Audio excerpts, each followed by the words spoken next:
I'm Ben Gong. I'm the VP of Product at eVisit. I'm Justin Miller. I'm the VP of Customer Success at eVisit. And together, we actually both recently hit the road to meet with our customers and learn about firsthand experiences and seeing use cases with virtual care programs that play in and around healthcare all across the industry. We went to see Concentra, the nation's leader in occupational healthcare, and we got to see how occupational telehealth is functioning in real life. We also got to work with GMR, Global Medical Response, and AMR, the associated company, and we got to see very different use cases and how they are driving innovation in programs like ET3 and Nurse Navigator. It was very cool to go and sit down next to the folks that are making a difference out in the world to really move the needle on healthcare delivery. I was really impressed in particular when we sat down with the Concentra group. They're leveraging eVisit, where our platform has been in place since last fall, and they actually displaced the Amwell solution to be able to bring in and leverage all of the tools that eVisit has. Concentra is not just a leader in occupational health, but they're actually leading in occupational telehealth. So they serve workplace injury needs with on-site clinical care with some of the nation's largest employers. So they leverage telehealth like no other. Their workflow is really complicated, actually. A lot of patients, they all have different needs. They have different locations around the country. They work through triage, patient handoff. They manage a digital waiting room, and they use all these tools together to offer this hybrid form of high-touch care. I was really impressed with the teams that we got to see. There's so many different stages that exist in their workflow and how all those people work together in concert. It was very cool. So we really got to spend time looking at how the tools were working, how they were reporting against the work that was happening. And then we also got to sit down and spend time with their strategic leadership team to talk about how the whole industry moves forward. Ben, this was your first experience of getting to sit in the room with a customer in this space. What struck you about their use cases? It was very, very cool. And I think there were three things that right out of the gate struck me about the way that the Concentra was using eVisit. The first one is that in my former life, I spent a lot of time working with healthcare data. Spent a lot of time thinking about how to translate data into action for executives. I've done a lot of consulting. I've run a healthcare SaaS platform.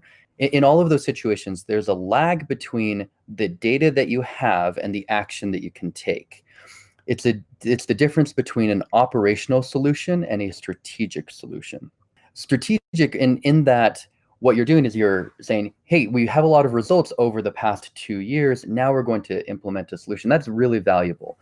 eVisit takes the next step into the operational landscape where we really have folks on the ground who are, it's part of their workflow. We have folks who are connecting patients to docs.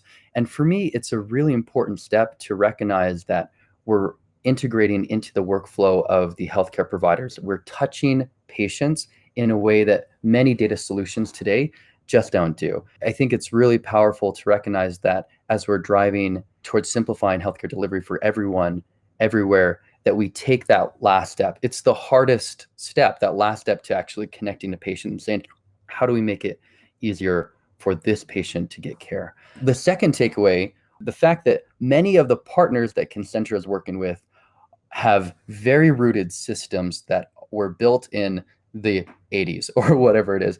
And eVisit is helping drag them into the future with technology.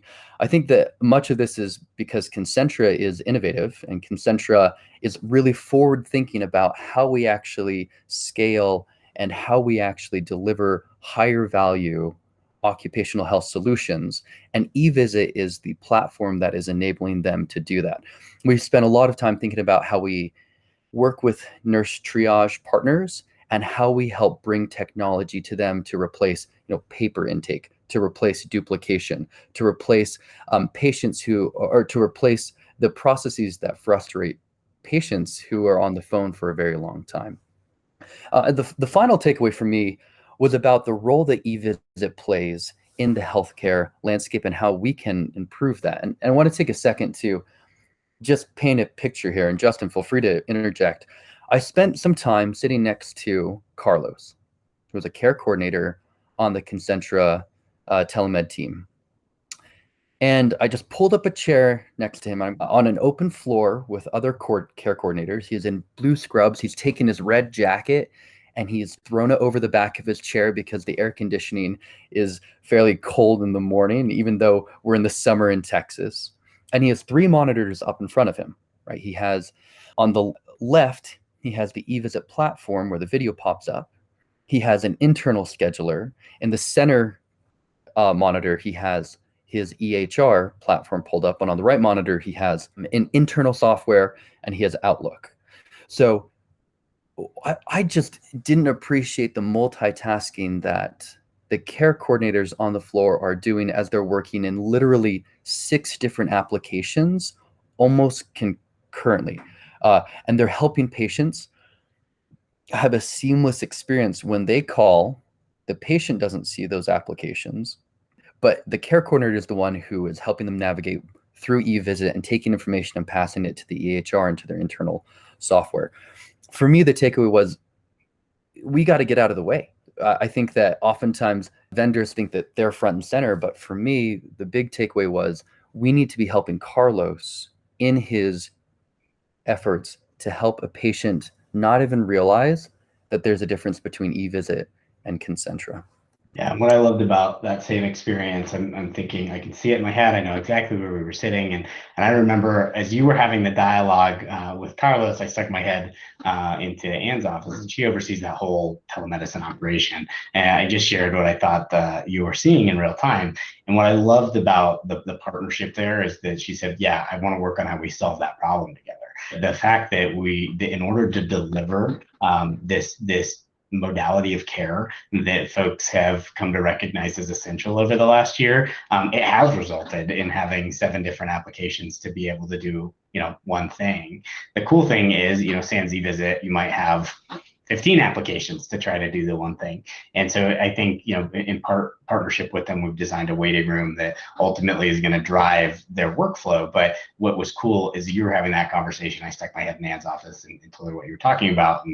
And the comment there was like, yeah, we got to work together to make sure that Carlos and the clinicians that those patients ultimately meet with are focusing on the work in front of them.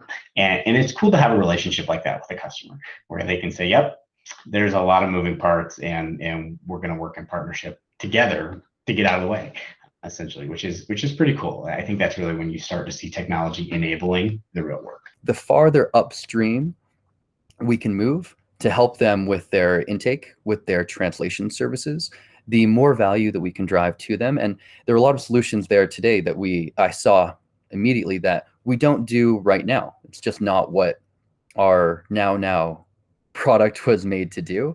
But I think that there's incredible opportunity as we partner with folks and as we sit next to them, that we can actually come up with new functionality that can be blown out across the entire industry. We also had the opportunity, as Justin mentioned, to spend some time with GMR, Global Medical Response, which is a fairly new eVisit customer. And we spent some time walking around their office in Texas. And we also were able to visit a training session with the actual EMS, Emergency Medical Response team in Boulder. They are rolling out a program, an ET3 application. So ET3 stands for Emergency Triage, Treat, and Transport, which is a program out of CMMI, out of CMS, which is focused on helping lower the cost and improve clinical outcomes for the Medicare fee-for-service population. This goes in hand with CJR and MSSP, and a lot of the initiatives that are coming out now that are driving towards value-based care. ET3 is focused on the emergency medical response and enhancing emergency patient care by reducing expensive ED visits for folks that just don't need to go to the ER. The training session was hosted by GMR and training paramedics and EMTs on what do you actually do when you show up at someone's house and you can see that they might not need a trip to the ER. Justin, I'm going to kick it over to you. Maybe you can paint the picture of part of the training. And as a client success leader, I'd love to hear some of your takeaways as we were part of this training? I think that the picture of the training is much like you described. You know, we've rolled up in this part of Colorado into a converted warehouse where there are ambulances parked all around the facility. And we got to walk into the facility and sit down in a training room with them. And they had brought in a trainer from Texas to be able to teach the applications. Again, much like Concentra, how they're going to use a series of different tools to be able to deliver the simplified healthcare experience to the patients that they see. And so we got to sit down with a handful of different individuals. Some of the folks were leading clinical operations, and others were the medics that were going to be on the ambulance itself, and other individuals were responsible for supervising and overseeing the various crews that go out inside of the area. And for me, this is really powerful. You know, these are people that I talk to my kids about. I have a 4-year-old, so we talk about them as being these like rock star community helpers. And it was really neat to be able to sit in the same room with them and watch how our community helpers, as I call them with my 4-year-old, learn how that they're working to help the community. And that was the story that I actually got to tell them that night. Hey, guess who I got to sit with today?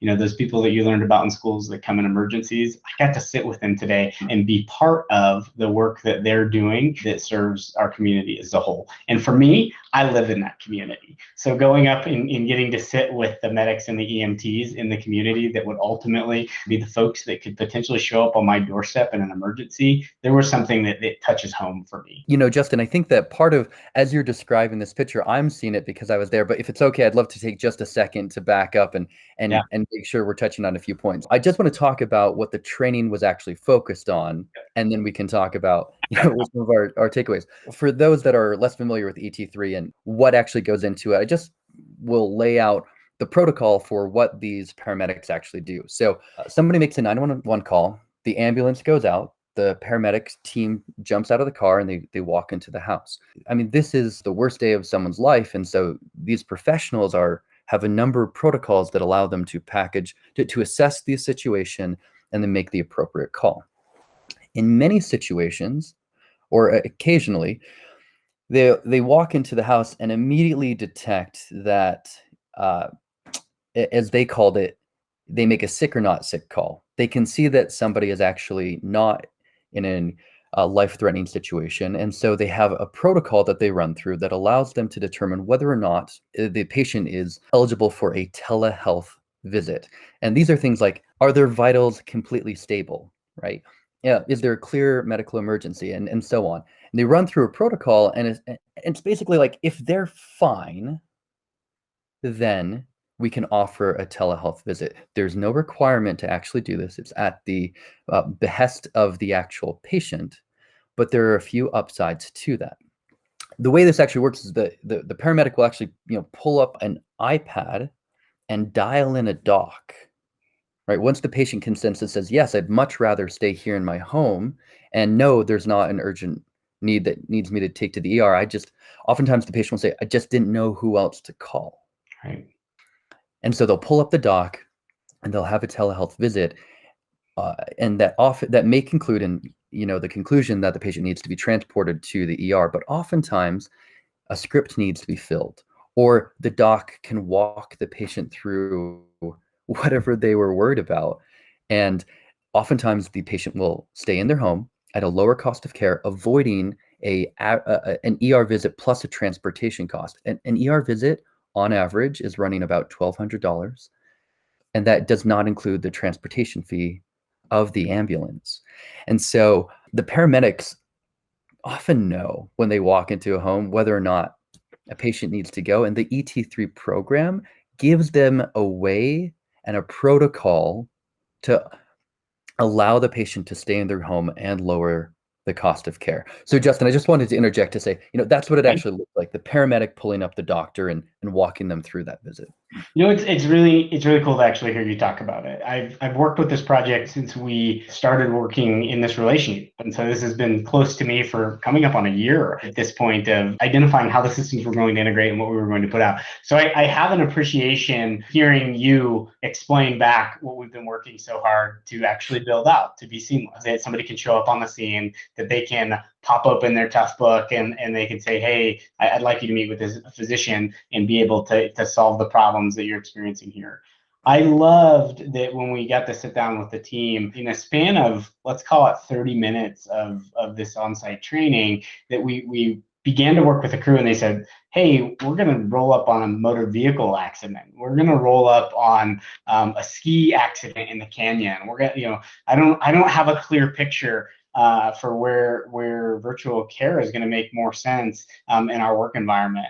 And before anybody who's close to the program could say anything, those folks that are responsible for innovation or training or otherwise, another EMT in the room said, yeah, but sometimes we go to that assisted living location, and we have some regulars that are up there that leverage this emergency service for something that feels more like primary care. This would be a perfect example of how we do that. And within 30 seconds, the rest of the room started to chatter a little bit with like, oh yeah, oh yeah, and so, when I think about customer success, so often what we're trying to work towards is getting the light bulbs to turn on in certain places so that we enable and expand the next level of innovation, which is for me very, very cool.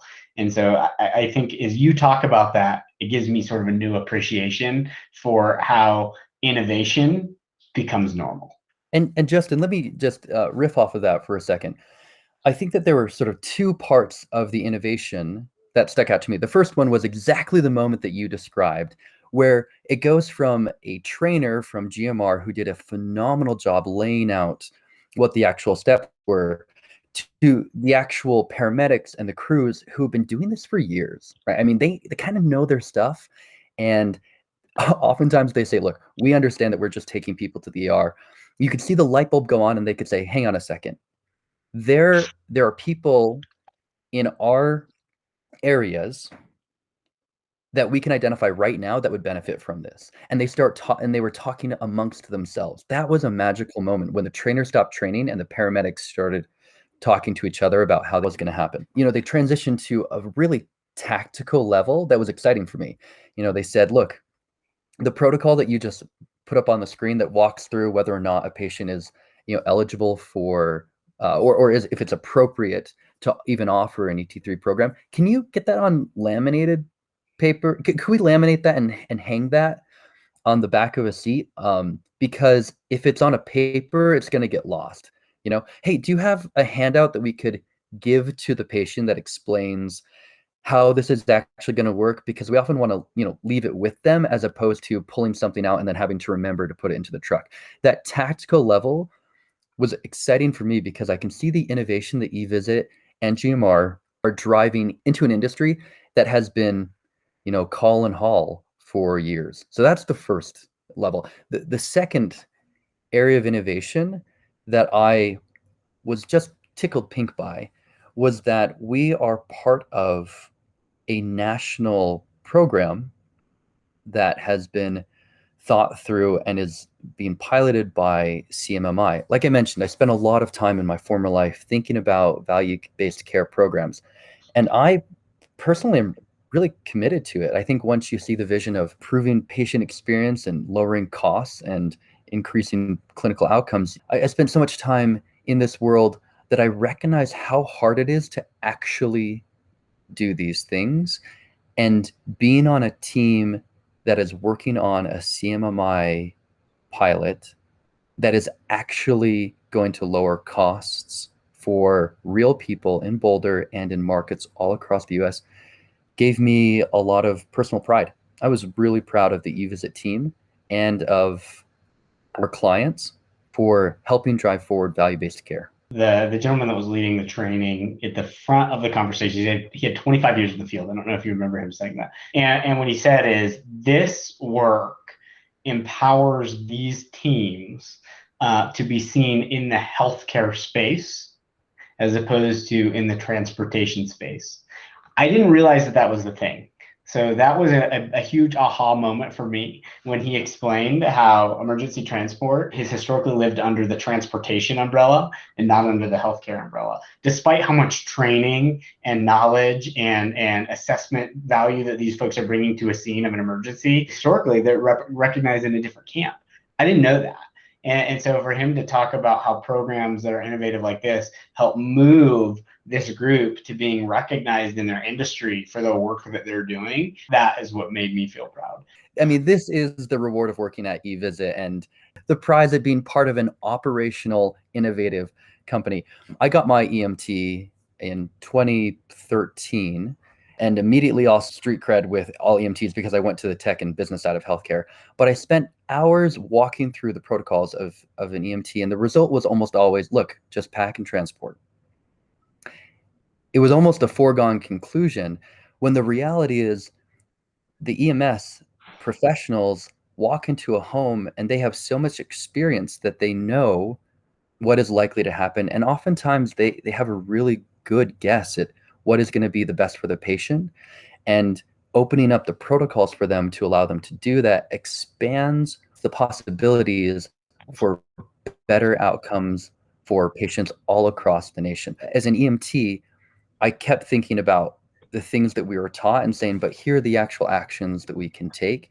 And I'm just delighted that this is another avenue that, in a world where we're short on primary care providers, in a world where healthcare costs are increasing faster than across most industries, in a world where physicians are burnt out and there are long waits for emergency rooms, that this is a program that we can actually roll out across dozens and dozens of markets and help patients. So I was just absolutely delighted to be part of this training. Let's pivot just a little bit because this is a very cool program that eVisit is part of empowering. We also got to spend time in Dallas where we worked with another GMR group that is running a nurse navigator program. And so we got into the field to see our customers really meet needs that are happening in the real world as it relates to the 911 triage system and all of the different places that your 911 call may end up. When we were there, we actually got to walk into a very cool facility and spend time with a few individuals that are doing similar work is what's happening in the ET3 program, but with a very different lens and with a very different backdrop. Do you mind just kind of telling the folks that are listening along what it was like to walk into their facility? What'd you see? What'd you experience? And then what were some of the conversations like when you got to sit down with the nurses leading the Nurse Navigator program? Yeah, sure. So to contrast with Boulder, where we were walking into, a converted warehouse with ambulances parked all around the entrances, this was in a 1.5-year high rise in Texas, and we walked in, absolutely beautiful build. And for me, I'm not sure I knew what to expect, but I was not expecting a high-tech dispatch center that looked like it came out of, the future, out of like Minority Report. I mean, we have a flight dispatch center. You have 911 on one area. You have ground crews that are being dispatched. You have a FEMA response control center. And then on one side of the building, you had the Nurse Navigator program. I walked into the room and said, oh my gosh, people here are saving lives every minute of the day. It was really cool. And so when we were talking with the Nurse Navigators, they, again, similar situation on the ground. They've got 10 different programs that are open across 3 monitors, and they're working back and forth, and they're creating a seamless experience. They are trying to help folks who have entered the emergency response pipeline who don't necessarily belong in an ER get to the right type of clinician. And in this case, the nurse navigators were folks who were helping triage patients and ensuring that they were eligible for a telehealth call as opposed to an emergency visit. So think about this as, the step before sending out a paramedics team.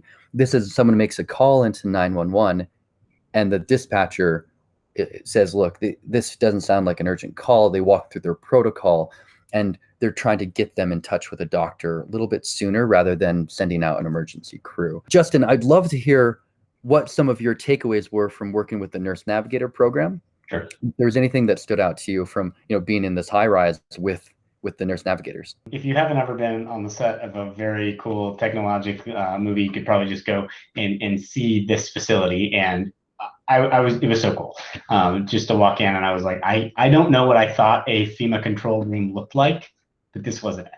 I didn't know what I thought a 911 air dispatch looked like, but it wasn't it. And so I remember we walked out of the building, and I think I looked to Ben and I said, I don't know what I was expecting, but it was certainly different than what I had in my head. And that is absolutely true also of being able to sit down and converse with the folks that are using our application. My team works on keeping our customers healthy. And so that means everything from getting to implement well. It means everything from getting to strategize with them about how they're going to bring in the next era of virtual care into their workflows.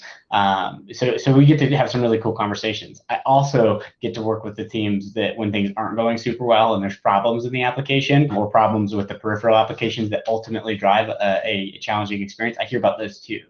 So in my head, I always tend to go and sit down with the customer and say, hey, tell me all the things that you need to be better or different, because I want to carry that news home, and we're going to do them better or different. And I remember we sat down with the first nurse and I said, hey, tell me all the things that we can do better or different that would make your life better. And she's like, I don't know. It works. I run through the triage. I determine that they're appropriate for virtual care. And then I conference in the doc, and then they have the visit. And after the visit, they tell me how it went and we disposition it. It does what it's supposed to do. That was so cool to sit with a nurse who says, hey, I have this goal and I use this tool and it helps me deliver that outcome. And then in that outcome, you turn over to your right, and I'm looking at the program supervisor, and I said, well, is it working for you? And she says, yeah, because out in the field, we're able to take lower acuity patients and be able to deliver the right level of care that they need faster. She and I kind of nerded out a little bit on, I'm an educator in my background. And so being able to talk about how important it is to overlay this educational process with every call that they're responding to. And so part of their protocols have been is in working to reduce costs and reduce the strain on these emergency programs, really preserve resources for what are these true life-threatening type of emergencies, and redirect folks to a more appropriate level of care when their needs are evident that that's what the correct outcome should be. How important it is to also be able to say, hey, the reason that we're going to introduce you to this level of care is because you're presenting with these sorts of things. Did you know that this resource is out there?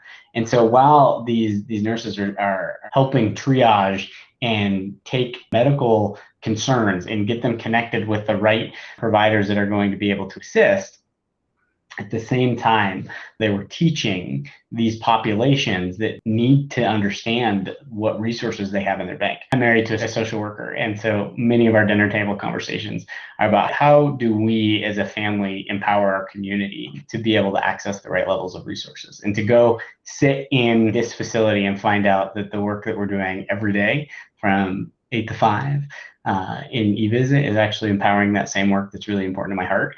Was really cool. I love that. Okay. Justin, I'll just dovetail one final thing with these visits, and then I want to talk about what we took home. Mike Levitt, who's the former Secretary of Health and Human Services under the Bush administration, often talks about how transformation in healthcare is a fairly long process, and that we're 20 years into a 40-year transformation as we're moving towards higher value care. And I think that this education piece that you're talking on is exactly right. We're not going to teach every patient, the appropriate way to enter the existing health system for the appropriate acuity of care today, but sitting next to a nurse navigator who is teaching them one patient at a time was really satisfying for me. That's how we're going to get there. And for me, we often talk in really 4 buckets. We talk about how do we move patient outcomes?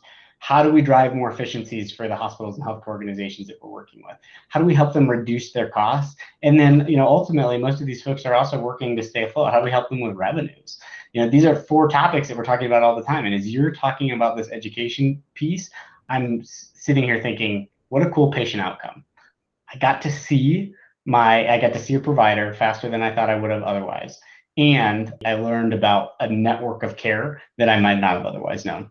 Because when I picked up the phone on a 911 call, my situation wasn't an emergency. I was met with somebody that helped me learn what a better solution may have been and actually help deliver that solution in real time. I just think that's so cool.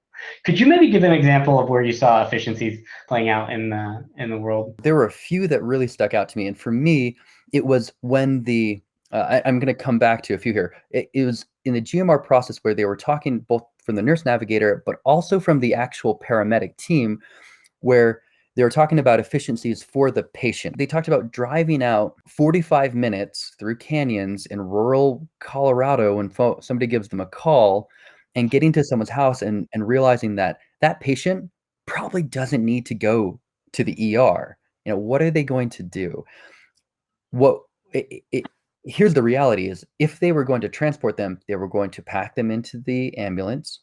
It was going to be a 45-minute drive back to the nearest hospital. They were going to sit in the ER for intake for who knows how long, to be treated by a doc in about 10 minutes, and then discharged, and then they had to figure out a way to get back home. We're talking at this point literally hours of a patient's time that got replaced by a phone call on an iPad that has a average sub 5-minute wait for a physician to get on the phone, and then an average of about a 10-minute call with a physician to resolve most issues. For me, I think that, folks, just starting with the patient, that in time alone was just astounding to me to do that math. And the second part that goes along with it was the associated cost, right? If you think about all of everything that's involved in transporting someone 45 minutes down the canyon, sitting in a very expensive facility, and so on, you add that up and you say, what's the total cost of people's time? The professionals that are and the facilities that are involved in this flow of care that probably doesn't need to be happening right there. If you replace that with a telehealth call, then suddenly the EMS team hops back in their ambulance and they're available for another call. The patient goes back home and the facility has a lower wait time. I think that the efficiencies that were created just from the GMR program were incredible to me. But we spend a lot of time out in the field and getting to talk with providers and that are using our tool and clinicians and medical assistants and all sorts of individuals, and they're using the things that are being put into the world by eVisit. There's a piece of me that is really, really proud of that work. I think for you, if I had to guess, that your ability to be proud of that is just a little bit more. You get to sit with the design team, you get to oversee the team and work very closely with the folks whose fingers are on keyboards developing these tools. When you see the tools in market, what's one tool that stood out to you that you're like, oh my gosh, I'm proud that I get to work alongside the team that built that thing? Again, you're putting me on the spot because this is a little bit like back patting, but it was really fun to look at the applications that were up on these screens and be like, that one was built 15 years ago based on the UI that I'm looking at. That one was built 20 years ago. That one was built circa 1820, right? And then to look at eVisit and say, hey, look, our scheduling is not perfect. We have a long way to go.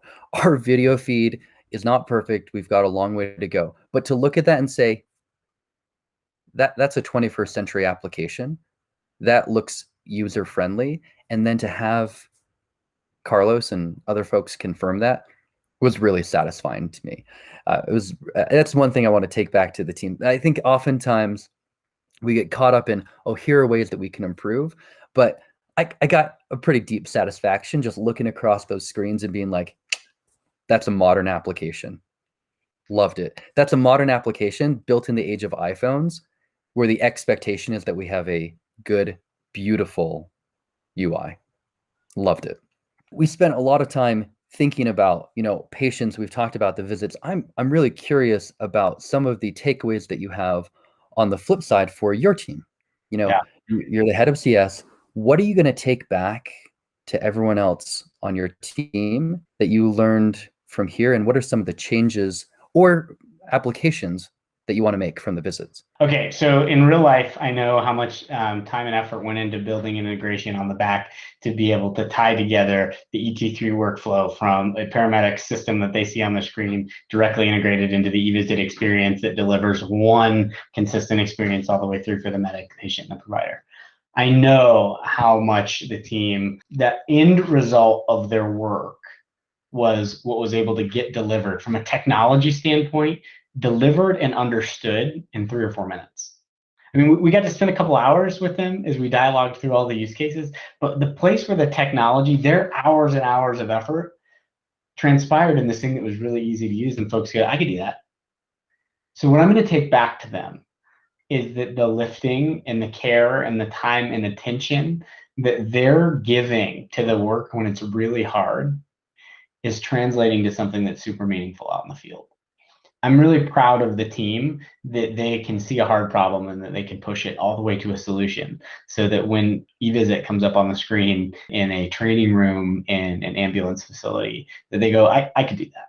So I'm gonna remind them that when it's really hard working through all of the steps that get to that easy experience, that it's worth it and that they should stay double down there. I'm also going to come back and remind them that what I saw is a whole bunch of people that are focused on doing work that is in the space of healthcare. They're working on helping people get better. They're working on helping people feel better. And our tools are empowering that. And it's important for us as we're working to build the application, as we're working to train the application, that we keep that really front and center, almost as like a photo filter on top of all of our work. Is the primary goal that we're helping serve is this simplified healthcare delivery experience wherein people get to feel better, they get to be taken care of, and that the folks who have really dedicated their life to being able to cause that to happen have the tools in their toolkit to be able to achieve that. I think sometimes sitting on the software side, it's easy to forget that. So when I get to sit down with Anne, when I get to sit down with Lisa, when I get to sit down with Carlos, it reminds me that there are people doing the work and we get to do the work of empowering them. I think that's super cool and it's easy to forget. So that's the message that I want to bring back to my team. Here's where I'd like to leave us. You know, on the off chance that you and I somehow on accident attracted folks from the emergency medical crews or from these occupational telehealth facilities or from hospitals and healthcare systems, these people that are out there doing the work. They're doing the lifting and they're making a difference in people's lives as they work to get better and feel better. What would you want to say to them as we wrap up? So first off, if we have attracted those folks to listen to this podcast, thank you. We have enough appreciation to understand that we are doing enabling, but you're on the front lines. Thank you for your years of service in many cases. Thank you for showing up on people's worst days. Thank you for actually going through the changes that need to happen to implement these new programs. That's the first thing. And the second is to talk about our commitment at eVisit to continuing to simplify healthcare delivery for everyone, everywhere. We have these values, printed out everywhere, and we hold them pretty dear. We take this very seriously. I know from the product perspective, there's no way to replace sitting next to folks who are on the front lines and watching them make a difference. And in some cases, seeing how we could really help improve that whole entire process. And so I think that these are the two messages that we'd leave with, which is first off, thank you. Thank you for being part of making healthcare better. And the second is to say we're committed to continuing walking down this path with you and really with the folks who are listening to this podcast. If you're engaged in this work, let's go get it.